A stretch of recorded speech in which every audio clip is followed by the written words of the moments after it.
ਅਜੋਨੀ ਸੈਭੰ ਗੁਰ ਪ੍ਰਸਾਦ। ਗਿਆਨ ਧਿਆਨ ਕਿਛ ਕਰਮ ਨ ਜਾਣਾ, ਸਾਰ ਨ ਜਾਣਾ ਤੇਰੀ। ਸਭ ਤੇ ਵੱਡਾ ਸਤਿਗੁਰ ਨਾਨਕ, ਜਿਨ ਕਲ ਰਾਖੀ ਮੇਰੀ। ਗਿਆਨ ਧਿਆਨ ਕਿਛ ਕਰਮ ਨ ਜਾਣਾ, ਨਾਹਨ ਨਿਰਮਲ ਕਰਨੀ। ਸਾਧ ਸੰਗਤ ਕੈ ਅੰਚਲ ਲਾਗੋ, ਬਿਖਮ ਨਦੀ ਜਾਏ ਤਰਨੀ। ਸੇ ਸੰਜੋਗ ਕਰੋ ਮੇਰੇ ਪਿਆਰੇ, ਜਿਤ ਰਸਨਾ ਹਰ ਨਾਮ ਉਚਾਰੇ। ਸੇ ਸੰਜੋਗ ਕਰੋ ਮੇਰੇ ਪਿਆਰੇ, ਜਿਤ ਰਸਨਾ ਹਰ ਨਾਮ ਉਚਾਰੇ। ਕਰ ਕਿਰਪਾ ਮੇਰੇ ਦੀਨ ਦਇਆਲ, ਆਪਣਾ ਨਾਮ ਦੇ ਜਪ ਜੀਵਾਂ। ਪੂਰਨ ਹੋਏ ਦਾਸ ਕੀ ਕਾਲ, ਆਪਣਾ ਨਾਮ ਦੇ ਜਪ ਜੀਵਾਂ। ਪੂਰਨ ਹੋਏ ਦਾਸ ਕੀ ਕਾਲ। ਮੰਤਰੰ ਰਾਮ ਰਾਮ ਨਾਮੰ, ਧਿਆਨੰ ਸਰਵਤਰ ਪੂਰਨഃ। ਗਿਆਨੰ ਸਮ ਦੁਖ ਸੁਖੰ, ਜੁਗਤ ਨਿਰਮਲ ਨਿਰਵੈਰਣഃ। ਦਇਆਲੰ ਸਰਵਤਰ ਜੀਆ, ਪੰਚ ਦੋਖ ਵਿਵਰਜਤੇ। ਭੋਜਨੰ ਗੋਪਾਲ ਕੀਰਤਨੰ, ਅਲਪ ਮਾਇਆ ਜਲ ਕਮਲ ਰਹਤੇ। ਉਪਦੇਸੰ ਸੰਮਿਤਰ ਸ਼ਤਰੈ, ਭਗਵੰਤ ਭਗਤ ਭਾਵਨੀ। ਪਰ ਨਿੰਦਾ ਨਹਿ ਸਰੋਤ ਸਰਵਣੰ, ਆਪ ਤਿਆਗ ਸਗਲ ਰਿਣ ਕਹੈ।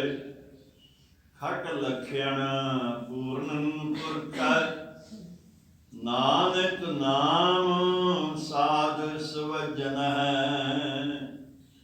ਵਾਹਿਗੁਰੂ ਜੀ ਕਾ ਖਾਲਸਾ, ਵਾਹਿਗੁਰੂ ਜੀ ਕੀ ਫਤਿਹ। ਗਰੀਬ ਨਵਾਜ ਪਾਤਸ਼ਾਹਾਂ ਦੇ ਪਾਤਸ਼ਾਹ ਧੰਨ ਸ੍ਰੀ ਗੁਰੂ ਗ੍ਰੰਥ ਸਾਹਿਬ ਜੀ ਦੀ ਪਾਵਨ ਹਜ਼ੂਰੀ ਵਿੱਚ ਸਜੀ ਹੋਈ ਵਡਭਾਗੀ ਸਾਧ ਸੰਗਤ, ਸਤਿਗੁਰੂ ਜੀ ਨੇ ਅਪਾਰ ਬਖਸ਼ਿਸ਼ ਕੀਤੀ ਹੈ। ਇਸ ਪਾਕ ਘੜੀ ਸਤਸੰਗ ਦੀ ਸਾਨੂੰ ਬਖਸ਼ਿਸ਼ ਹੋਈ ਹੈ। ਪਾਵਨ ਬਾਣੀ ਸੰਸਕ੍ਰਿਤ ਦੀ ਸ਼ਲੋਕ ਜੋ ਪੰਚਮ ਪਾਤਸ਼ਾਹ ਨੇ ਉਚਾਰੇ ਹਨ, ਇਹ ਰਾਗ ਮੁਕਤ ਬਾਣੀ ਹੈ। ਇਸ ਦੀ ਵਿਚਾਰ ਚੱਲ ਰਹੀ ਹੈ। ਅੱਜ ਅਸੀਂ ਇਸ ਬਾਣੀ ਦਾ 40ਵਾਂ ਸ਼ਲੋਕ ਹੁਣ ਸਰਵਣ ਕੀਤਾ ਹੈ। ਇਸ ਤੋਂ ਪਹਿਲਾਂ ਕੱਲ ਆਪਾਂ ਸਰਵਣ ਕਰ ਰਹੇ ਸੀ ਕਿਸੇ ਹੀ ਬਾਣੀ ਵਿੱਚੋਂ ਉਪਦੇਸ਼,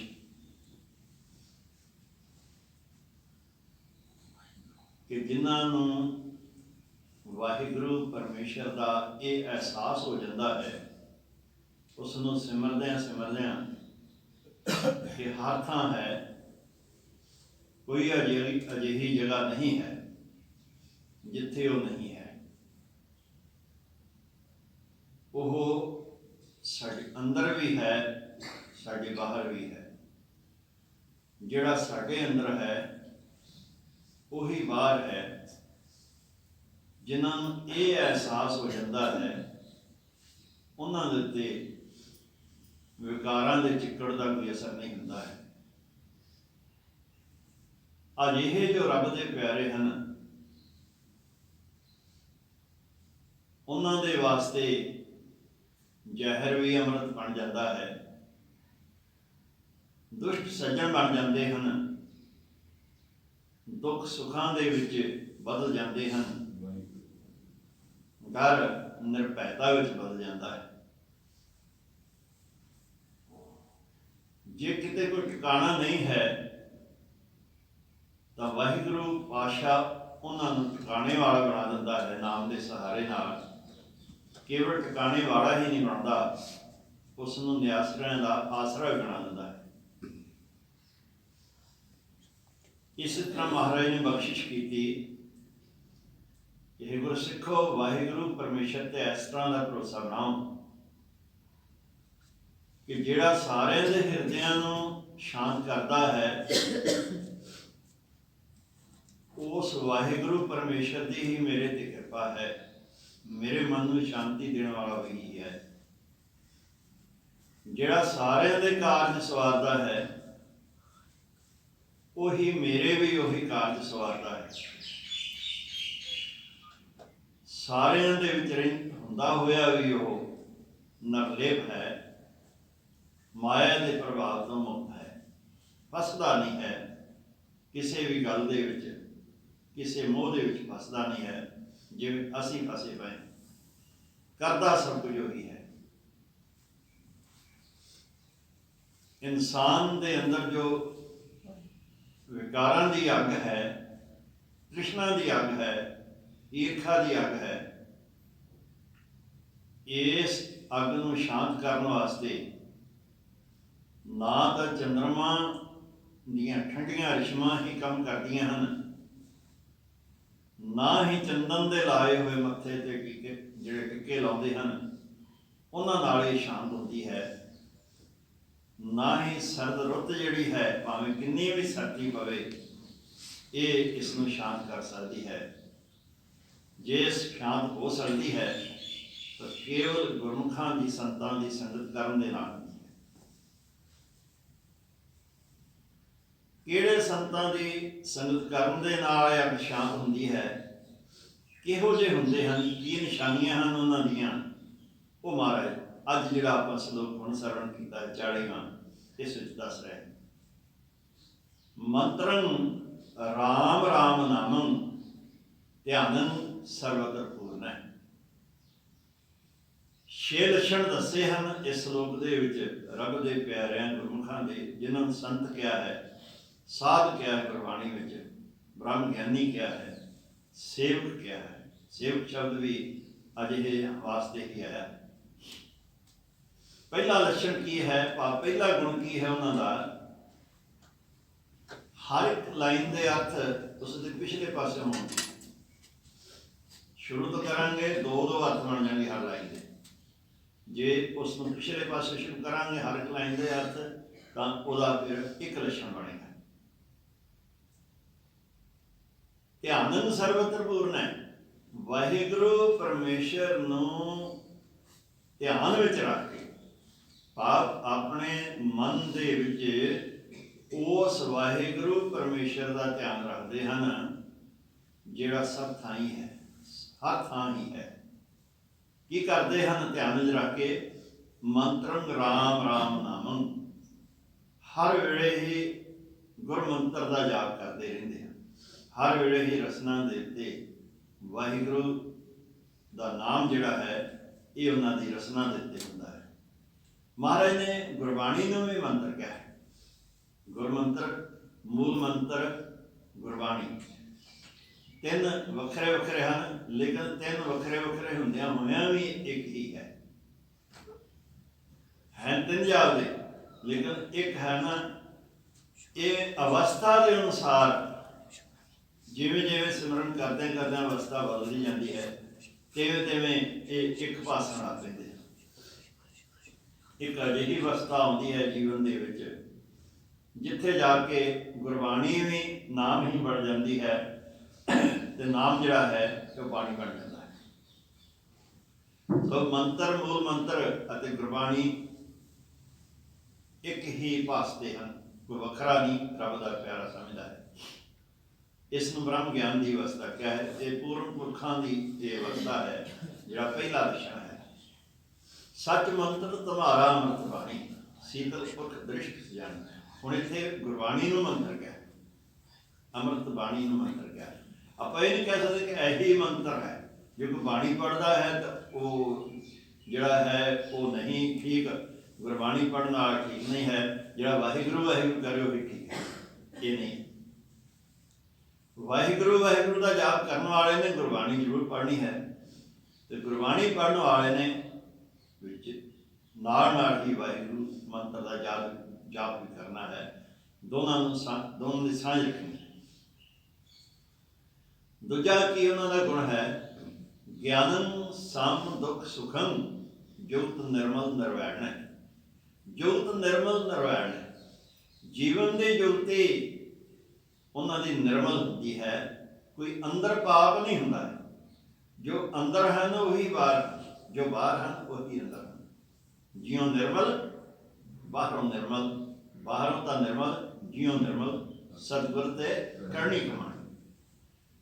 ਉਹ ਕੰਮ ਕਰਦੇ ਹਨ ਜਿਹੜੇ ਗੁਰੂ ਨੂੰ ਪਾਉਂਦੇ ਹਨ। ਅਜਿਹਾ ਕੁਛ ਨਹੀਂ ਕਰਦੇ, ਨਾ ਅਜਿਹਾ ਸੋਚਦੇ ਹਨ ਜਿਹੜੀ ਗੱਲ ਗੁਰੂ ਦੀ ਮੱਤ ਤੋਂ ਉਲਟ ਹੋਵੇ। ਸੋ ਮਾਰੇ ਕਹਿੰਦੇ ਕਿ ਅਜਿਹੇ ਜੋ ਰੱਬ ਦੇ ਪਿਆਰੇ ਹਨ ਉਹ ਆਪਣੇ ਜੀਵਨ ਨੂੰ ਸਵੱਛ ਰੱਖਦੇ ਹਨ। ਕਿਸੇ ਕਿਸਮ ਦੀ ਅੰਦਰ ਮੈਲ ਨਹੀਂ ਪੈਦਾ ਹੋਣ ਦਿੰਦੇ। ਸਾਰਿਆਂ ਦੇ ਨਾਲ ਹੀ ਪ੍ਰੇਮ ਰੱਖਦੇ ਹਨ। ਨਿਰਵੈਰ ਜੀਵਨ ਹੁੰਦਾ ਹੈ। ਅਜਿਹਾ ਜੀਵਨ ਜਿਉਂਦੇ ਹੋਏ ਉਹ ਦੁੱਖ ਅਤੇ ਸੁੱਖ ਦੇ ਵਿੱਚ ਸਮਾਨ ਵਿਅਕਤੀ ਰੱਖਦੇ ਹਨ। ਇਹ ਉਹਨਾਂ ਦਾ ਗਿਆਨ। ਗਿਆਨ ਕੀ ਹੈ ਉਹਨਾਂ ਦਾ? ਧਿਆਨ ਕੀ ਹੈ? ਪਹਿਲੀ ਲਾਈਨ ਦੇ ਵਿੱਚ ਧਿਆਨ ਕੀ ਹੈ ਕਿ ਪ੍ਰਭੂ ਦਾ ਧਿਆਨ ਧਰ ਕੇ ਜਾਪ ਕਰਨਾ। ਦੂਸਰਾ ਗੁਣ ਕੀ ਹੈ? ਗਿਆਨ ਕੀ ਹੈ ਕਿ ਉਹ ਨਿਰਵੈਰ ਨਿਰਮਲ ਜੀਵਨ ਜਿਉਂਦਿਆਂ ਹੋਇਆਂ ਦੁੱਖ ਸੁੱਖ ਦੇ ਵਿੱਚ ਸਮਾਨ ਵਿਅਕਤੀ ਰੱਖਦੇ ਹਨ। ਦੁੱਖ ਆ ਗਿਆ, ਇਹ ਨਹੀਂ ਕਿ ਫਿਰ ਰੋਣਾ ਸ਼ੁਰੂ ਕਰ ਦਿੱਤਾ, ਤੇ ਜੇ ਸੁੱਖ ਆ ਗਿਆ ਤੇ ਹੱਦੋਂ ਵੱਧ ਖੁਸ਼ੀ। ਅਜਿਹਾ ਨਹੀਂ। ਸੁੱਖ ਦੇ ਵਿੱਚ ਜੋ ਨਰ ਦੁੱਖ ਮੈਂ ਦੁੱਖ ਨਹੀਂ ਮਾਨੈ, ਸੁਖ ਸੁਨੇਹਾ ਭੈ ਨਹੀਂ ਜਾਗੈ, ਕੰਚਨ ਮਾਟੀ ਮਨ। ਇਹ ਸ਼ਬਦ ਮਹਾਰਾਜ ਨੇ ਬਹੁਤ ਸੋਹਣੀ ਵਿਆਖਿਆ ਕੀਤੀ ਹੈ ਰੱਬ ਦੇ ਪਿਆਰਿਆਂ ਦੀ। ਉਹੀ ਇਨਸਾਨ ਰੱਬ ਦੇ ਨੇੜੇ ਹੈ ਜਿਹੜਾ ਦੁੱਖ ਨੂੰ ਦੁੱਖ ਨਹੀਂ ਸਮਝਦਾ, ਔਰ ਜਿਸ ਦਾ ਸੁੱਖ ਦੇ ਨਾਲ ਸਨੇਹ ਨਹੀਂ ਹੈ। ਆਪਣਾ ਕੀ ਹੈ? ਅਸੀਂ ਸੁੱਖ ਨਾਲ ਸਨੇਹ ਸਮਝਦੇ ਹਾਂ। ਸੁੱਖ ਚੰਗਾ ਲੱਗਦਾ ਹੈ, ਲੇਕਿਨ ਦੁੱਖ ਸਾਨੂੰ ਬੁਰਾ ਲੱਗਦਾ ਹੈ। ਰੱਬ ਦੇ ਪਿਆਰਿਆਂ ਦੀ ਅਵਸਥਾ ਹੈ। ਕੰਚਨ ਮਾਟੀ ਮਾਨੇ, ਉਸ ਦੇ ਵਾਸਤੇ ਸੋਨਾ ਅਤੇ ਮਿੱਟੀ ਬਰਾਬਰ ਹਨ। ਅਸੀਂ ਕੀ ਸਮਝਦੇ ਹਾਂ? ਸੋਨਾ ਤਾਂ ਬੜੀ ਕੀਮਤੀ ਚੀਜ਼ ਹੈ, ਮਿੱਟੀ ਤਾਂ ਐਵੇਂ ਹੈ। ਇਹ ਰੱਬ ਦੇ ਪਿਆਰਿਆਂ ਦੀ ਅਵਸਥਾ ਹੋ ਜਾਂਦੀ ਹੈ। ਦਇਆਲਨ ਸਰਬਤਰ ਜੀਆ, ਪੰਜ ਦੋਖ ਵਿਵਰਜਿਤ। ਇਹ ਪੰਜਾਂ ਦੁੱਖਾਂ ਨੂੰ, ਪੰਜਾਂ ਵਿਕਾਰਾਂ ਨੂੰ ਵਿਵਰਜਿਤ ਰੱਖਦੇ ਹਨ। ਭਾਵ ਆਪਣੇ ਮਨ ਦੇ ਉੱਤੇ ਅਸਰ ਨਹੀਂ ਪੈਣ ਦਿੰਦੇ। ਕਾਮ ਹਾਵੀ ਹੁੰਦਾ ਹੈ ਤਾਂ ਗੁਰੂ ਸ਼ਬਦ ਦਾ ਆਸਰਾ ਲੈਂਦੇ ਹਨ। ਕ੍ਰੋਧ ਹਾਵੀ ਹੁੰਦਾ ਹੈ ਤਾਂ ਵੀ ਗੁਰੂ ਸ਼ਬਦ ਦਾ ਆਸਰਾ। ਇਸ ਦਾ ਲੋਭ ਮੋਹ ਹੰਕਾਰ ਹੈ, ਇਹ ਵਿਕਾਰ ਹਨ ਪੰਜੇ। ਇਹਨਾਂ ਤੋਂ ਬਚਾਉਣ, ਆਪਣਾ ਬਚਾਅ ਕਰਨ ਵਾਸਤੇ ਉਹ ਫਿਰ ਗੁਰੂ ਸ਼ਬਦ ਦਾ ਸਹਾਰਾ ਲੈਂਦੇ ਹਨ। ਜਦੋਂ ਦੇਖੋ ਇਹ ਸਾਡੇ ਨਾਲ ਜਨਮੇ ਹਨ ਪੰਜੇ ਵਿਕਾਰ, ਤੇ ਮਰਨ ਤੱਕ ਇਹ ਨਾਲ ਹੀ ਰਹਿਣੇ ਹਨ। ਇਹ ਮਰਦੇ ਨਹੀਂ ਹੁੰਦੇ। ਜਿਹੜੇ ਲੋਕ ਇਹਨਾਂ ਨੂੰ ਮਾਰਨ ਵਾਸਤੇ ਤੁਰ ਪਏ ਜੰਗਲਾਂ ਦੇ ਵਿੱਚ, ਪਹਾੜਾਂ 'ਤੇ ਚੜ੍ਹ ਗਏ, ਇਹਨਾਂ ਨੂੰ ਮਾਰ ਨਹੀਂ ਸਕੇ, ਉੱਥੇ ਜਾ ਕੇ ਨਹੀਂ ਮਾਰ ਸਕੇ। ਗੁਰਮਤਿ ਅਨੁਸਾਰ ਗੁਰੂ ਸ਼ਬਦ ਨਾਲ ਇਹਨਾਂ ਨੂੰ ਵਸ ਕਰੀਦਾ ਹੈ। ਇਹ ਗੁਰੂ ਸ਼ਬਦ ਦੇ ਅਧੀਨ ਹੋ ਜਾਂਦੇ ਹਨ। ਜਿਵੇਂ ਘਰ ਦੇ ਨੌਕਰ ਰੱਖਿਆ ਹੁੰਦਾ ਹੈ, ਉਹ ਆਗਿਆ ਵਿੱਚ ਚੱਲਦਾ ਹੈ, ਇਸੇ ਤਰ੍ਹਾਂ ਹੀ ਰੱਬ ਦੇ ਪਿਆਰੇ ਇਹਨਾਂ ਨੌਕਰ ਬਣਾ ਕੇ ਆਪਣੀ ਮਰਜ਼ੀ ਅਨੁਸਾਰ ਚਲਾਉਂਦੇ। ਪੰਜਾਂ ਦੁੱਖਾਂ ਤੋਂ ਬਚੇ ਹੋਏ ਅਜਿਹੇ ਰੱਬ ਦੇ ਪਿਆਰੇ ਸਾਰਿਆਂ ਤੇ ਹੀ ਦਇਆ ਕਰਦੇ ਹਨ। तीसरा लक्षण की होगा? दया का स्वभाव, सारे ते दया कर। वितकरा कोई नहीं है कि आ मेरी कुल विचों, मेरी वंश विचों है, ये मेरी जात का है, ये मेरे धर्म का है, ये स्त्री है, पुरुष है, बच्चा है, ये जवान है, ये बहुत बिरध है, ये सियाना है, ये न्याणा है, ये उन्होंने अंदर नहीं। सब ना दिते ही दया करते, सब दे साझे बनते। भोजनम गोपाल कीर्तन, कीर्तनम अल्प माया जल कम रहते। चौथा लक्षण की है कि खुराक की है ना, खाना की है। खाना उन्होंने है गोपाल का कीर्तन, हरि जस, रब की सिलसिला करनी, परमेश्वर को सदा ही याद रखना। ये सारा कुछ ये भोजन किवें खांदे हन? रहिंदे तां माया दे विच ही हन, माया दे त्यागी नहीं होंदे। रहिंदे तां घर विच ही हन, परिवार विच ही रहिंदे हन, संसार विच ही रहिंदे हन। त्यागी नहीं हन, वैरागी नहीं हन, सन्यासी नहीं हन। पर इस विच रहिंदियां होइयां जदों कीर्तन का भोजन खांदे रहिंदे हन तां माया उन्हां दे उत्ते असर नहीं करती है। परमेश्वर की सिलसिला एक अजिही दात है, गुरु की बख्शिश है। ये करदियां करदियां माया, माया केवल पैसे नहीं हैं। माया का मतलब यह है ये माया के धार विसरे, मोह बुझा भाव बुझा। वो हर चीज़, चाहे बच्चे साढ़े हैं, परिवार है, स्त्री है, रिश्तेदार हैं, दोस्त मित्र हैं, इस तरह संपत्ति है, साड़ी कारोबार है, जिस दी ममता विच फस के सानू गुरु भुल जावे, साडा अमृत वेड़ा खुस जावे, साडा नित्य खुस जावे, साडे वास्ते संगत आना औखा हो जावे, ये सारे कुछ माया है। माया नाम गर्भ जोन का। माया उसनूं कहते हैं जिहड़ी सानू मुड़ मुड़ के जन्म मरण दे चक्कर च पाउंदी है, जिसकी ममता च फस के इंसान मुड़ मुड़ जमदा है। ते तज दर्शन पाऊं, तरीका की है? इसनूं अपने अधीन रखना, रहना इसके नाल, क्योंकि गृहस्थी जीवन सानू महाराज ने बख्शिया है। गृहस्थी आदमी नूं माया की लोड़ है, उंज त्यागियां वैरागियां नूं माया की लोड़ है।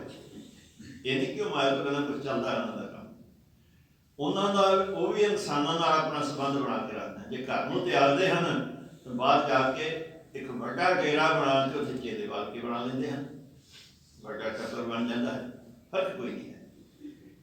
सो महाराज की कहते हैं कि वाहिगुरु के जो प्यारे हैं वो पंजां विकारां नूं वस विच रखते हुए सारे तो दया करते हैं, ते माया विच रहिंदियां होइयां वो इस दे प्रभाव तो मुक्त रहते हैं, गुरु शब्द का सहारा लेके रखते हैं। किवें? वाहिगुरु का जस करते हैं। पंजवां लक्षण उपदेशन समित्र शत्रय भगवंत भगत पावनी। कोई शत्रु आ जाए, कोई मित्र आ जाए, सारे को जाए उपदेश। ये नहीं है कि जो साढ़े नाल वैर विरोध रखता है ਜਾਂ ਸਾਡੇ ਅਨੁਸਾਰ नहीं चलता, ਉਹਨੂੰ कोई होर उपदेश देना, ਉਹਨੂੰ कोई होर पढ़ाई पढ़ाउणी, ते दूसरिਆਂ वास्ते ਜਿਹੜੇ अपने हैं उन्होंने वास्ते होर नहीं। रब दे प्यारे जिन्होंने पूर्ण गुर क्या है, संत क्या है, गुरमुख क्या है, वो सारे नूं ही इक्को जिहा उपदेश दिंदे हैं। इत्थे की सी? स्त्री वास्ते होर उपदेश सी, बंदियां वास्ते होर उपदेश सी। फिर चार वर्ण बना दिते, ब्राह्मण वास्ते होर उपदेश सी, खत्री वास्ते होर उपदेश सी, वैश्य वास्ते होर सी, शूद्र वास्ते कोई उपदेश है ही नहीं सी। शूद्र तो कोई ग्रंथ पढ़ ही नहीं सकता, वो रब की गल कर ही नहीं सकता। यही कारण सी कि वाल्मीकि जी नूं जिहड़े साधु मिले जंगल विच, मन विच आई कि इहदे ते दया कर दईए। चोरी डाके मारदा सी, लोकां नूं लुੱਟਦਾ सी, दया आ गई। जदों पैरी पै गया दया आ गई। पर सवाल ये सी कि ਗੁਰਮੰਤਰ ਦੇ ਤੋਂ ਬਿਨਾਂ ਇਹਦਾ ਭਲਾ ਨਹੀਂ ਹੋਣਾ। ਤੇ ਗੁਰਮੰਤਰ ਇਹਨੂੰ ਦਿੱਤਾ ਦੇ ਨਹੀਂ ਸਕਦੇ, ਨੀਵੀਂ ਜਾਤ ਦਾ ਹੈ। ਨੀਵੀਂ ਜਾਤ ਨੂੰ ਗੁਰਮੰਤਰ ਦੇਣ ਦਾ ਹੱਕ ਮਤਲਬ ਜਿਹੜਾ ਬ੍ਰਾਹਮਣੀ ਮੱਤ ਦੇ ਵਿੱਚ ਇਹ ਆਗਿਆ ਨਹੀਂ ਹੈ। ਇਹੀ ਕਾਰਨ ਸੀ ਕਿ ਉਹਨਾਂ ਨੇ ਰਾਮ ਨਾਮ, ਜੇ ਕਬੀਰ ਜੀ ਨੂੰ ਨਾਮ ਰਾਮ ਨਾਮ ਮਿਲਿਆ ਸੀ, ਉਹ ਵੀ ਉਹਨਾਂ ਨੇ ਬੜੀ ਮੁਸ਼ਕਲ ਨਾਲ ਲਿਆ ਸੀ। ਰਾਮਾਨੰਦ ਜੀ ਜੋ ਸਵੇਰੇ ਨਦੀ ਦੇ ਉੱਤੇ ਉੱਦਾਂ ਨਹੀਂ ਸਨ ਦਿੰਦਾ, ਕੋਈ ਨਹੀਂ ਦਿੰਦਾ ਉਹਨਾਂ ਨੂੰ। ਕਬੀਰ ਜੀ ਵੀ ਨੀਵੀਂ ਜਾਤ ਦੇ ਸਨ, ਨਾਮ ਨਹੀਂ ਸੀ ਦਿੰਦਾ, ਗੁਰਮੰਤਰ ਨਹੀਂ ਸੀ ਦਿੰਦਾ। ਉਹ ਵੀ ਉਹਨਾਂ ਨੇ ਕਿਸੇ ਮਹਾਤਮਾ ਨੇ ਦੱਸਿਆ ਕਿ ਆਹ ਤਰੀਕਾ ਹੈ। ਰਾਮਾਨੰਦ ਜੀ ਜਦੋਂ ਸਵੇਰੇ ਇਸ਼ਨਾਨ ਕਰਨ ਜਾਣ ਨਦੀ ਦੇ ਉੱਤੇ ਤਾਂ ਉਹਨਾਂ ਦੇ ਰਸਤੇ ਵਿੱਚ ਲੰਮਾ ਪੈ ਕਬੀਰ ਜੀ ਉਹਨਾਂ ਦੇ ਰਸਤੇ ਵਿੱਚ ਰਾਤ ਹਨੇਰੇ ਅੰਮ੍ਰਿਤ ਵੇਲੇ ਜਾ ਕੇ ਲੰਮੇ ਪੈ ਗਏ ਸਨ। ਜਦੋਂ ਰਾਮਾਨੰਦ ਜੀ ਰੱਬੀ ਧਿਆਨ ਜੁੜੇ ਹੋਏ ਗਏ ਇਸ਼ਨਾਨ ਕਰਨ ਵਾਸਤੇ ਜਾ ਰਹੇ ਸਨ, ਠੇਕਾ ਲੱਗਾ, ਡਿੱਗ ਪੈਣ ਲੱਗੇ ਸਨ। ਵੇਖਿਆ ਇਹ ਤਾਂ ਇਨਸਾਨ ਹੈ ਕੋਈ, ਬਾਂਹ ਪਕੜ ਕੇ ਉਠਾਇਆ, ਕਹਿੰਦੇ ਉੱਠ ਰਾਮ ਦੇ ਪਿਆਰੇ, ਰਾਮ ਰਾਮ ਕਰ। ਕਬੀਰ ਜੀ ਨੂੰ ਇਸ ਤਰ੍ਹਾਂ ਰਾਮ ਪਰਮੇਸ਼ਰ ਦਾ ਨਾਮ ਹੈ। ਇਸ ਤਰ੍ਹਾਂ ਵਾਲਮੀਕਿ ਨੂੰ ਰਾਮ ਕਹਿਣ ਦੀ ਥਾਂ ਮਰਾ ਸ਼ਬਦ ਦੇ ਕਿ ਮਰਾ ਮਰਾ ਕਰੀ ਜਾਇਆ ਕਰ। ਇਹ ਵੱਖਰੀ ਗੱਲ ਹੈ ਕਿ ਮਰਾ ਮਰਾ ਕਰਦਿਆਂ ਹੀ ਲਗਾਤਾਰ ਉਹ ਰਾਮ ਰਾਮ ਬਣ ਗਿਆ। ਸੋ ਜਿਹੜੇ ਰੱਬ ਦੇ ਪਿਆਰੇ ਹਨ ਉਹਨਾਂ ਦਾ ਸੁਭਾਅ ਇਹ ਨਹੀਂ ਹੁੰਦਾ। ਰੱਬ ਦੀ ਭਗਤੀ ਪਰਮੇਸ਼ਰ ਨਾਲ ਪਿਆਰ ਹੈ, ਇਸ ਕਰਕੇ ਰੱਬ ਨੂੰ ਸਾਰਿਆਂ ਵਿੱਚ ਸਮਝਦੇ ਹਨ ਤੇ ਸਾਰਿਆਂ ਦੇ ਭਲਾ ਚਾਹੁੰਦੇ, ਸਾਰਿਆਂ ਨੂੰ ਇੱਕੋ ਜਿਹਾ ਉਪਦੇਸ਼ ਦਿੰਦੇ ਹਨ। ਇਹ ਪੰਜਵਾਂ ਹੈ ਲੱਛਣ। ਪਰ ਨਿੰਦਾ ਨਹਿ ਸਰੋਤ ਸਰਵਣੰ, ਆਪ ਤਿਆਗ ਸਰਵ ਕੈਸੇ। ਛੇਵਾਂ ਲੱਛਣ ਕੀ ਹੈ ਕਿ ਮੈਂ ਨਹੀਂ ਹੈ ਉਹਨਾਂ ਦੇ ਬਿਲਕੁਲ ਹੀ। ਜਿਹੜਾ ਜਿਹਦੇ ਅੰਦਰ ਮੈਂ ਹੈ ਨਾ, ਉਹ ਨਿੰਦਿਆ ਕਰੇਗਾ ਵੀ ਤੇ ਉਹ ਨਿੰਦਿਆ ਸੁਣੇਗਾ ਵੀ। ਤੁਸੀਂ ਦੇਖ ਲਓ, ਇਨਸਾਨ ਦੀ ਹਉਮੈ ਜਿਹੜੀ ਹੈ ਨਾ, ਇਹ ਹੀ ਨਿੰਦਿਆ, ਉਹ ਆਪਣੇ ਦੂਜਿਆਂ ਨੂੰ ਚੰਗਾ ਸਮਝਦਾ ਹੈ, ਇਹ ਹੀ ਨਿੰਦਿਆ ਕਰਾਉਂਦੀ ਹੈ ਤੇ ਇਹ ਹੀ ਨਿੰਦਿਆ ਸੁਣਨ ਵਾਸਤੇ ਪ੍ਰੇਰਿਤ ਕਰਦੀ। ਪਰ ਰੱਬ ਦੇ ਪਿਆਰੇ ਜਿਹੜੇ ਹਨ ਉਹ ਆਪਣੀ ਮੈਂ ਨੂੰ ਗੁਰੂ ਸ਼ਬਦ ਨਾਲ ਪੂਰੀ ਤਰ੍ਹਾਂ ਖਤਮ ਕਰ ਦਿੰਦੇ ਹਨ। ਮਾਰੇ ਦੱਸਿਆ ਹਉਮੈ ਦੀਰਘ ਰੋਗ ਹੈ, ਦਾਰੂ ਪੀਏ ਸੇ ਕਿਰਪਾ ਕਰੇ ਜੇ ਆਪਣੀ ਗੁਰ ਕਾ ਸ਼ਬਦ ਨਾਮ ਕਹਿ ਸੁਣ ਜਨੋ ਇਹ ਸੰਜਮ। ਇਹ ਤਰੀਕਾ ਦੱਸਿਆ ਹੈ ਮਹਾਰਾਜ ਨੇ ਕਿ ਗੁਰੂ ਦੇ ਸ਼ਬਦ ਨਾਲ ਹਉਮੈ ਨੂੰ ਅੰਦਰੋਂ ਸਾੜ ਦਿੰਦੇ, ਖਤਮ ਕਰ ਦਿੰਦੇ, ਮੈਂ ਪੂਰੀ ਤਰ੍ਹਾਂ ਮੇਟ ਦਿੰਦੇ ਹਨ। ਇਸ ਕਰਕੇ ਰੱਬ ਦੇ ਪਿਆਰੇ ਨਾ ਕਿਸੇ ਦੀ ਨਿੰਦਿਆ ਕਰਦੇ ਹਨ, ਨਾ ਸੁਣਦੇ ਹਨ। ਜੇ ਕੋਈ ਆਪਣੇ ਆਪ ਨੂੰ ਮਹਾਤਮਾ ਸਮਝਦਾ ਹੈ, ਲੋਕ ਉਸ ਨੂੰ ਮਹਾਤਮਾ ਸਮਝਦੇ ਹਨ, ਬੈਠਾ ਹੈ ਮਹਾਤਮਾ ਬਣ ਕੇ ਆਪਣੀ ਪੂਜਾ ਕਰਾਉਂਦਾ ਹੈ, ਤੇ ਜੇ ਸਾਨੂੰ ਦਿਸੇ ਕਿ ਇਹ ਨਿੰਦਿਆ ਸੁਣਦਾ ਵੀ ਆਦੀ ਹੈ, ਇਹਨੂੰ ਸਵਾਦ ਆਉਂਦਾ ਹੈ ਨਿੰਦਿਆ ਸੁਣ ਕੇ, ਤੇ ਨਿੰਦਿਆ ਕਰਨ ਦਾ ਵੀ ਆਦੀ ਹੈ, ਨਿੰਦਿਆ ਕਰਕੇ ਵੀ ਸਵਾਦ ਆਉਂਦਾ ਹੈ, ਤਾਂ ਸਮਝ ਲਓ ਕਿ ਮਹਾਤਮਾ ਨਹੀਂ ਹੈ, ਕੋਈ ਗੁਰਮੁਖ ਨਹੀਂ ਹੈ, ਕੋਈ ਸਾਧੂ ਨਹੀਂ ਹੈ। ਸਾਧੂ ਦਾ ਆਗਮਨ ਹੈ, ਨਾ ਨਿੰਦਿਆ ਕਰਦੇ ਹਨ ਨਾ ਸੁਣਦੇ ਹਨ। ਕਹਿੰਦੇ ਮੈਂ ਤਾਂ ਭਾਈ ਸਾਰਿਆਂ ਦੇ ਚਰਨਾਂ ਦੇ ਦੂਰ ਹਾਂ, ਮੈਂ ਤਾਂ ਕੁਛ ਵੀ ਨਹੀਂ ਹਾਂ। ਖਟ ਲੱਖਣ ਪੂਰਨ ਪੁਰਖ ਹੈ। ਇਹ 6 ਲੱਛਣ ਹਨ ਪੂਰਨ ਪੁਰਖਾਂ ਦੇ। ਸੰਤ ਦੀ ਪਹਿਚਾਣ। ਸੰਤ ਕੋਈ ਪਹਿਰਾਵਾ ਨਹੀਂ ਹੈ, ਗੁਰਮੁਖ ਕੋਈ ਪਹਿਰਾਵਾ ਨਹੀਂ, ਖਾਸ ਕਿਸਮ ਦੇ ਕੱਪੜੇ ਪਾ ਲਵੇ ਤੇ ਆਪਾਂ ਕਹੀਏ ਗੁਰਮੁਖ ਹੈ। ਗੁਰਮੁਖ ਇੱਕ ਜੀਵਨ ਹੈ। ਉਹ ਜੀਵਨ ਕੀ ਹੈ ਉਹ ਮਹਾਰਾਜ ਦੱਸਦਾ, ਜਿਸ ਦੇ ਆਹ 6 ਗੁਣ ਦਿਸਣ ਤੁਹਾਨੂੰ ਕਿ ਪਰਮਾਤਮਾ ਨੂੰ ਸਰਵ ਵਿਆਪਕ ਜਾਣ ਕੇ ਹਰ ਵੇਲੇ ਉਸ ਦਾ ਨਾਮ ਜਪਦਾ ਹੋਵੇ, ਉਸਦੇ ਵਾਸਤੇ ਦੁੱਖ ਅਤੇ ਸੁੱਖ ਬਰਾਬਰ ਹੋਣ, ਅੰਦਰ ਉਸਦੇ ਵੈਰ ਬਿਲਕੁਲ ਨਾ ਹੋਵੇ, 5 ਵਿਕਾਰਾਂ ਨੂੰ ਕਾਬੂ ਕਰਕੇ ਸਾਰਿਆਂ ਤੇ ਦਇਆ ਕਰੇ, ਮਾਇਆ 'ਚ ਰਹਿੰਦਾ ਹੋਇਆ ਵੀ ਨਿਰਲੇਪ ਰਹਿੰਦਿਆਂ ਹੋਇਆਂ ਭੋਜਨ ਆਪਣਾ ਜਿਹੜਾ ਹੈ ਉਹ ਪਰਮੇਸ਼ਰ ਦੀ ਕੀਰਤੀ ਨੂੰ ਬਣਾਵੇ, ਸਾਰਿਆਂ ਨੂੰ ਇੱਕੋ ਜਿਹਾ ਉਪਦੇਸ਼ ਦੇਵੇ, ਸਾਰਿਆਂ ਦਾ ਹੀ ਰੱਬ ਨਾਲ ਪਿਆਰ ਪਾਵੇ, ਨਾ ਕਿਸੇ ਦੀ ਨਿੰਦਿਆ ਸੁਣੇ, ਨਾ ਕਿਸੇ ਦੀ ਨਿੰਦਿਆ ਕਰੇ, ਹੀ ਸਾਰਿਆਂ ਦੇ ਚਰਨਾਂ ਦੀ ਰਹਿਣ ਬਣ ਕੇ ਰਹੇ। ਇਹ 6 ਲੱਛਣ ਖਟ ਲੱਖਣ ਪੂਰਨ ਪੁਰਖ ਹੈ। ਨਾਨਕ ਨਾਮ ਸਾਧ ਸਵਜਨ, ਜਿਸ ਨੂੰ ਸਾਧ ਕਹਿੰਦੇ ਹਨ, ਜਿਸ ਦਾ ਨਾਮ ਸਾਧ ਹੈ, ਸਵਜਨ ਹੈ, ਉੱਚੀ ਅਵਸਥਾ ਦਾ ਜੋ ਸਾਧ ਹੈ, ਜਿਸਨੂੰ ਸੰਤ ਕਿਹਾ। ਸਾਧ ਸਾਧਨ ਕਰਨ ਵਾਲਾ, ਜਿਹਨੇ ਗੁਰੂ ਦੇ ਸ਼ਬਦ ਅਨੁਸਾਰ ਆਪਣੇ ਜੀਵਨ ਨੂੰ ਸਾਧ ਲਿਆ, ਸਾਧ ਬਣ ਗਿਆ।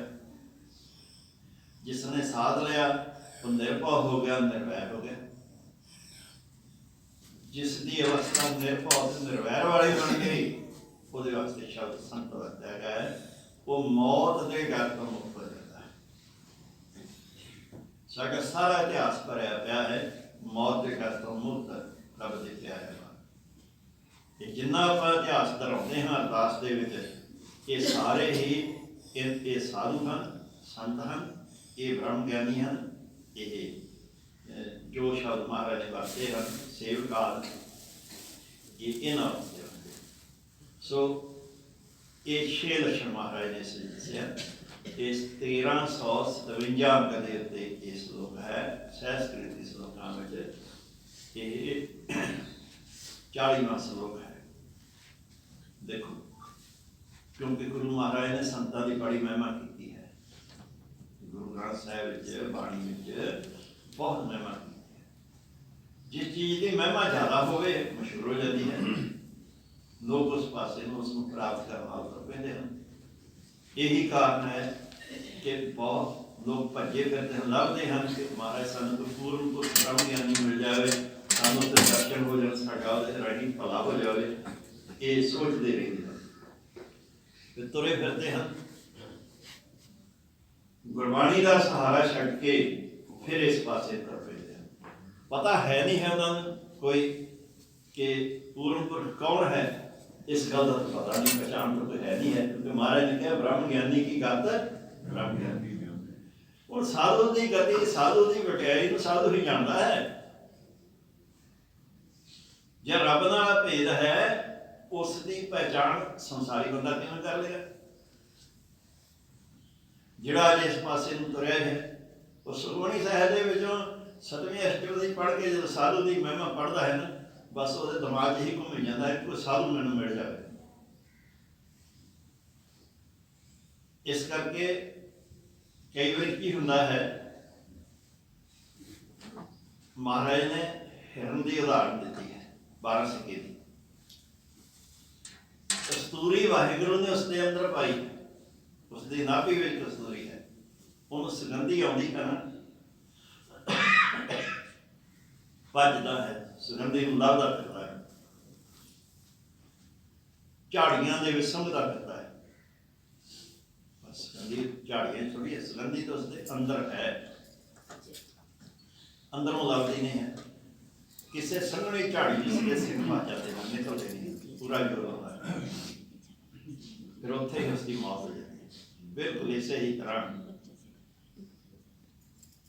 ਸਿਆਣੇ ਵੀ ਕਈ ਸਿਆਣੇ ਲੋਕ ਵੀ ਗੁਰਬਾਣੀ ਨੂੰ ਪੜ੍ਹ ਕੇ ਜਦੋਂ ਇਹ ਅਹਿਸਾਸ ਹੁੰਦਾ ਕਿ ਸਾਧੂ ਤੋਂ ਬਿਨਾਂ ਗਤੀ ਨਹੀਂ ਹੈ, ਲੱਭਦੇ ਫਿਰਦੇ ਥਾਂ ਥਾਂ ਦਿੰਦੇ ਸਾਧੂ ਬਣੇ ਬੈਠੇ। ਜਿਹੜੀ ਚੀਜ਼ ਬਹੁਤ ਕੀਮਤੀ, ਉਸ ਦੀ ਨਕਲ ਜ਼ਰੂਰ ਚੱਲਦੀ ਹੈ। ਨਕਲੀ ਚੀਜ਼ ਬਹੁਤ ਹੀ ਮਸ਼ਹੂਰ ਹੋ ਜਾਂਦੀ ਹੈ, ਸਸਤੀ ਹੁੰਦੀ ਹੈ। ਇਸ ਕਰਕੇ ਨਕਲੀ ਸਾਧੂ ਇੱਥੇ ਸੰਸਾਰ ਵਿੱਚ ਬਹੁਤ ਹਨ।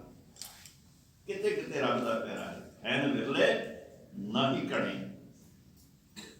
ਫੈਲ ਪਕੜ ਸੰਸਾਰ ਹੈ ਨਾ। ਇਹ ਨਹੀਂ ਕਿ ਹੈ ਹੀ ਨਹੀਂ ਕੋਈ ਰੱਬ ਦਾ ਪਿਆਰਾ, ਹੈ ਪਰ ਵਿਰਲੇ ਹਨ, ਬਹੁਤੇ ਨਹੀਂ ਹਨ।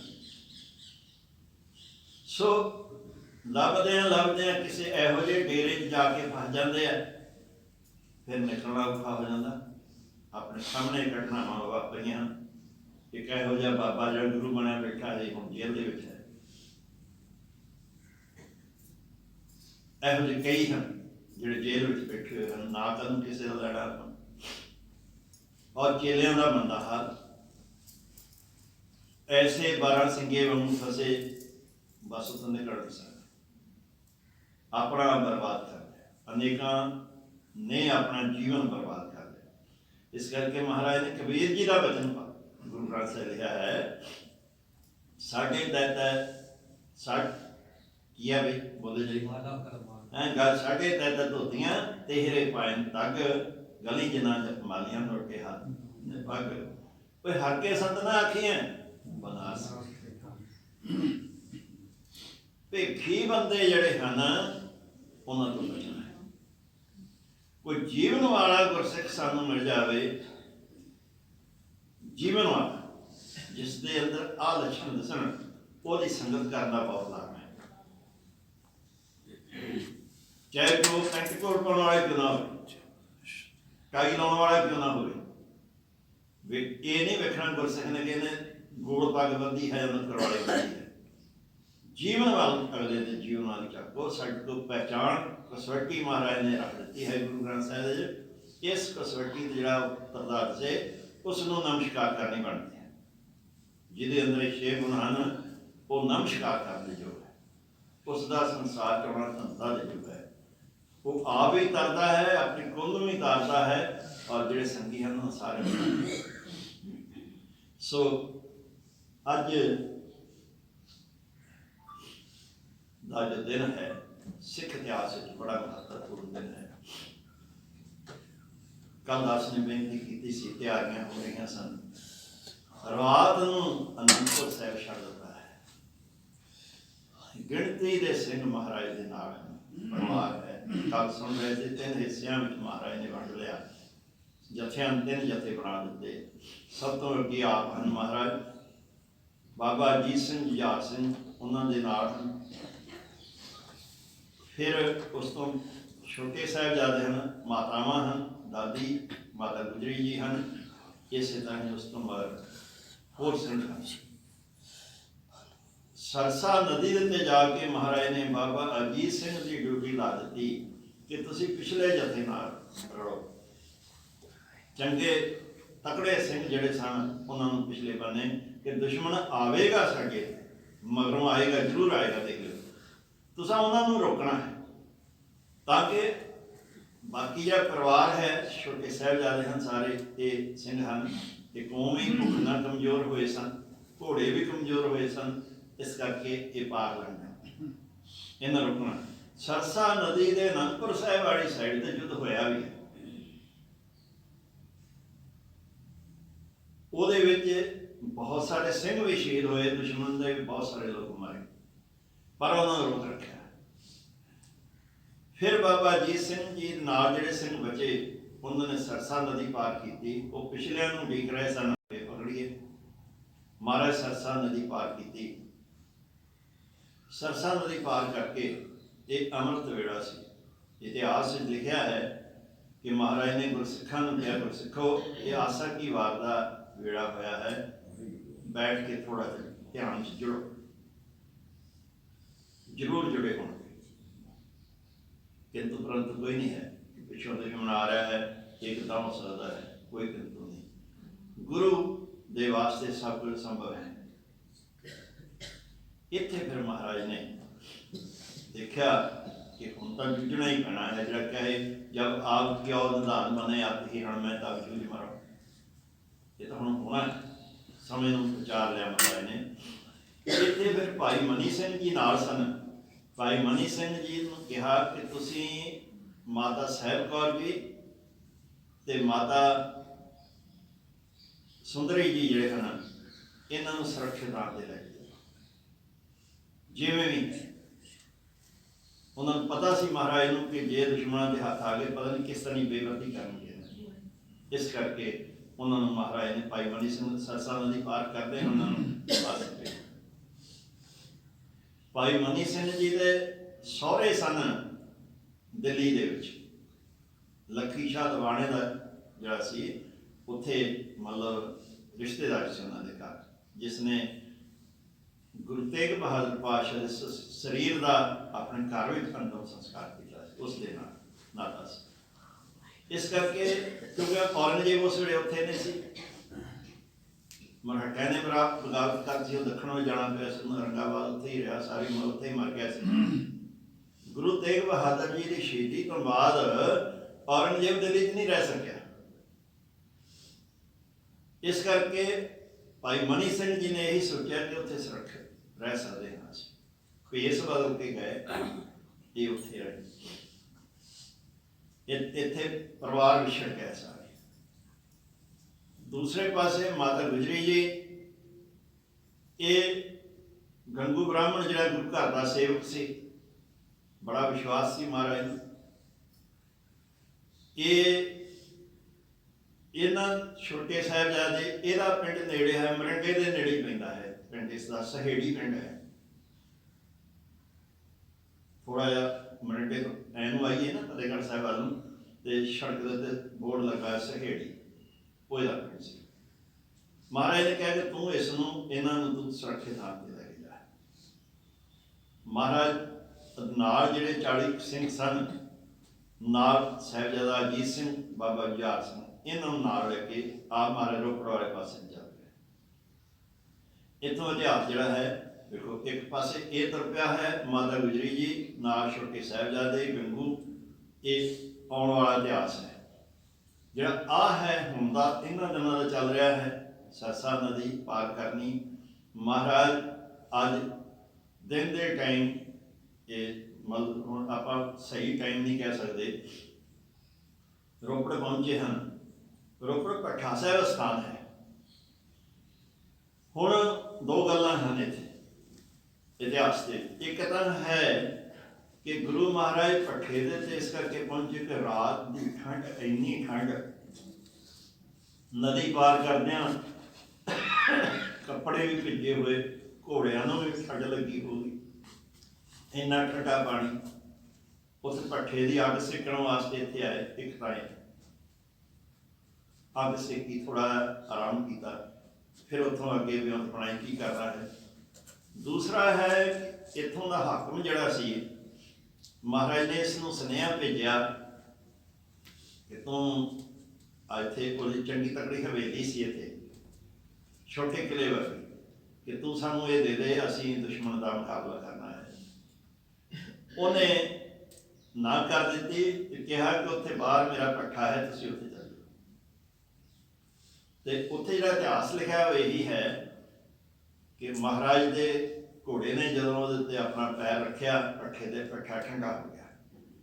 ਕੁਝ ਸਮਾਂ ਮਹਾਰਾਜ ਉੱਥੇ ਰਹੇ। ਇੱਥੇ ਵਿਉਂਤ ਬਣਾਈ ਹੁਣ ਅਗਲਾ ਕੀ ਕਰਨਾ ਹੈ, ਕੀ ਕਰਨਾ ਹੈ। ਇੱਥੇ ਫਿਰ ਮਹਾਰਾਜ ਨੇ ਇਸ ਇਲਾਕੇ ਦੇ ਪੂਰੇ ਜਾਣੂ ਸਨ। ਜਿਹੜੇ ਸਿੰਘ ਮਹਾਰਾਜ ਨਾਲ ਸਨ ਉਹ ਵੀ ਸਾਰੇ ਇਸ ਇਲਾਕੇ ਦੇ ਜਾਣੂ ਸਨ। ਇੱਥੋਂ ਫਿਰ ਜਿਹੜਾ ਚਮਕੌਰ ਸਾਹਿਬ ਦਾ ਸਥਾਨ ਹੈ, ਚਮਕੌਰ ਨਗਰ ਹੈ, ਇੱਥੇ ਇੱਕ ਦੋ ਭਰਾਵਾਂ ਦੀ ਗੜੀ ਸੀ, ਛੋਟੀ ਮਤਲਬ ਛੋਟਾ ਕਿਲਾ ਗੜੀ, ਛੋਟੇ ਕਿਲੇ ਨੂੰ ਕਹਿੰਦੇ। ਇਹ ਉੱਚੇ ਟਿੱਬੇ ਦੇ ਬਣਾਈ ਹੋਈ ਸੀ, ਇਸ ਦੇ ਆਸੇ ਪਾਸੇ ਨੀਵਾਂ ਤਾਂ। ਇਹ ਦੋਵੇਂ ਭਰਾ ਹੀ ਗੁਰੂ ਮਹਾਰਾਜ ਦੇ ਸ਼ਰਧਾਲੂ ਸਨ। ਮਹਾਰਾਜ ਨੂੰ ਇੱਕਦਮ ਧਿਆਨ ਵਿੱਚ ਆਇਆ ਕਿ ਉਹ ਗੜੀ ਜਿਹੜੀ ਹੈ ਜੂਝਣ ਵਾਸਤੇ ਸਿੰਘੀ 40 ਰਹਿ ਗਏ ਹਨ ਤੇ ਇਹ ਬਹੁਤ ਵਧੀਆ ਥਾਂ ਹੋਏਗਾ। ਸੋ ਮਹਾਰਾਜ ਨੇ ਆਪਣੇ ਸਿੰਘ ਨੂੰ ਭੇਜਿਆ ਕਿ ਜਾਓ, ਉਹਨਾਂ ਨੂੰ ਕਹਿ ਕੇ ਆਓ। ਉਹ ਦੋ ਭਰਾ ਸਨ, ਦੋ ਹਿੱਸੇ ਸਨ ਹਵੇਲੀ ਦੇ ਵਿੱਚ, ਦੀਵਾਰ ਨਹੀਂ ਸੀ। ਇੱਕ ਭਰਾ ਤਾਂ ਮੰਨ ਗਿਆ ਕਿ ਠੀਕ ਹੈ ਮਹਾਰਾਜ, ਤੁਸੀਂ ਆਓ, ਜੀ ਆਇਆਂ। ਇੱਕ ਨੇ ਨਾ ਕਰਤੀ ਕਿ ਨਹੀਂ ਜੀ, ਮੈਂ ਨਹੀਂ ਦੇ ਸਕਦਾ, ਬਾਅਦ ਵਿੱਚ ਮੇਰੇ ਪਰਿਵਾਰ ਨੂੰ ਦੁਸ਼ਮਣ ਜਿਹੜਾ ਖਤਮ ਕਰ ਦੇਗਾ।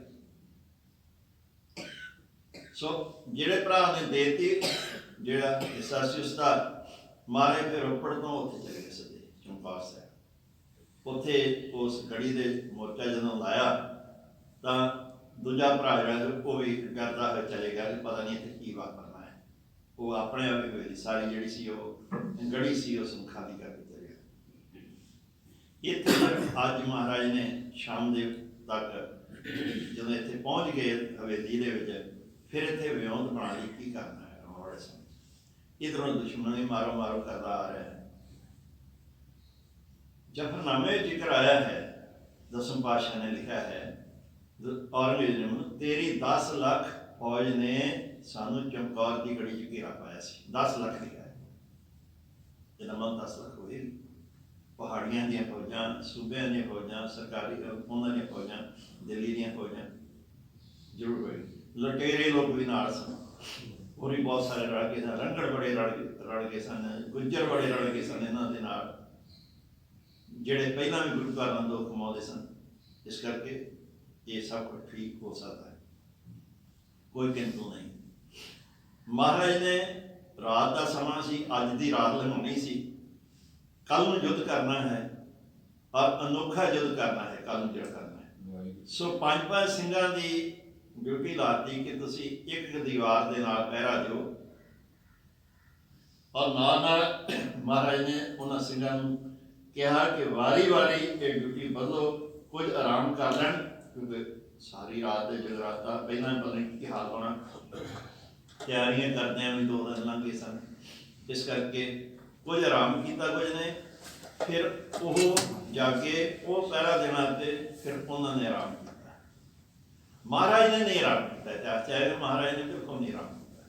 ਮਹਾਰਾਜ ਸਗੋਂ ਜਿਹੜੇ ਸਿੰਘ ਆਰਾਮ ਕਰ ਰਹੇ ਸਨ ਉਹਨਾਂ ਤੋਂ ਵੇਖ ਵੇਖ ਕੇ ਬਲਿਹਾਰ ਜਾ ਰਹੇ ਸਨ ਕਿ ਆ ਇਹਨਾਂ ਨੇ ਉਹ ਬਚਨ ਪੂਰਾ ਕਰ ਦਿੱਤਾ ਹੈ ਸਿੰਘਾਂ ਨੇ, ਜਦੋਂ ਪ੍ਰੇਮ ਖੇਲਣ ਕਰ ਜਾਓ ਸਿਰ ਤਲੀ ਕਰਨੀ ਕਰ ਜਾਓ, ਇਸ ਮਾਰਗ ਪੈਰ ਤਰੀਜੈ ਸਿਰ ਦੀਜੈ, ਇਹ ਬਚਨ ਪੂਰਾ ਕਰਦਾ। ਇਸ ਕਰਕੇ ਮਹਾਰਾਜ ਪਰਮਾਤਮਾ ਦਾ ਸ਼ੁਕਰਾਨਾ ਕਰ ਰਹੇ ਸਨ। ਇਹ ਅੱਜ ਦਾ ਜਿਹੜਾ ਦਿਨ ਹੈ, ਇਹ ਕੱਲ੍ਹ ਵਾਲੇ ਯੁੱਧ ਵਾਸਤੇ ਵਿਉਂਤਬੰਦੀ ਹੋ ਰਹੀ ਹੈ। ਸਾਰਾ ਕੁਛ ਹੀ 2 ਦਰਵਾਜ਼ੇ ਹਨ, ਪਿਛਲੀ ਸਾਈਡ ਦੇ ਉੱਤੇ ਹੈ, ਇੱਕ ਵੱਡਾ ਦਰਵਾਜ਼ਾ ਸਾਹਮਣੇ ਹੈ। ਦੋਵਾਂ ਦਰਵਾਜ਼ਿਆਂ ਦੇ ਉੱਤੇ ਵੀ ਸਿੰਘਾਂ ਦੀ ਡਿਊਟੀ ਹੈ। ਮਹਾਰਾਜ ਰਾਮਪੁਰ ਜਿਵੇਂ ਚੁਬਾਰਾ ਬਣਾਇਆ ਹੁੰਦਾ ਨਾ, ਇਹਨੂੰ ਅਟਾਰੀ ਕਹਿੰਦੇ ਸਨ। ਅਟਾਰੀ ਵਿੱਚ ਮਹਾਰਾਜ ਵਿਰਾਜਮਾਨ, ਉੱਥੇ ਨਾਲ ਮਹਾਰਾਜ ਦੇ ਸਾਹਿਬਜ਼ਾਦੇ ਹਨ। ਉਹ ਬਾਹਰ ਦੁਸ਼ਮਣ ਦਾ ਵੀ ਖਿਆਲ ਰੱਖ ਰਹੇ ਹਨ, ਨਾਲ ਹੀ ਅੰਦਰ ਸਿੰਘਾਂ ਦਾ ਵੀ ਖਿਆਲ ਰੱਖ ਰਹੇ ਹਨ। ਇਹ ਸਾਰਾ ਅੱਜ ਦਾ ਇਤਿਹਾਸ ਹੈ। ਉਹਨਾਂ ਚੁੱਕਾਂ ਦੀ ਖਿਮਾ ਕਰਨੀ, ਕੱਲ੍ਹ ਦਾ ਜਿਹੜਾ ਇਤਿਹਾਸ ਕੱਲ੍ਹ ਨੂੰ ਸਰਵ ਕਰਾਂਗੇ। ਵਾਹਿਗੁਰੂ ਜੀ ਕਾ ਖਾਲਸਾ, ਵਾਹਿਗੁਰੂ ਜੀ ਕੀ ਫਤਿਹ।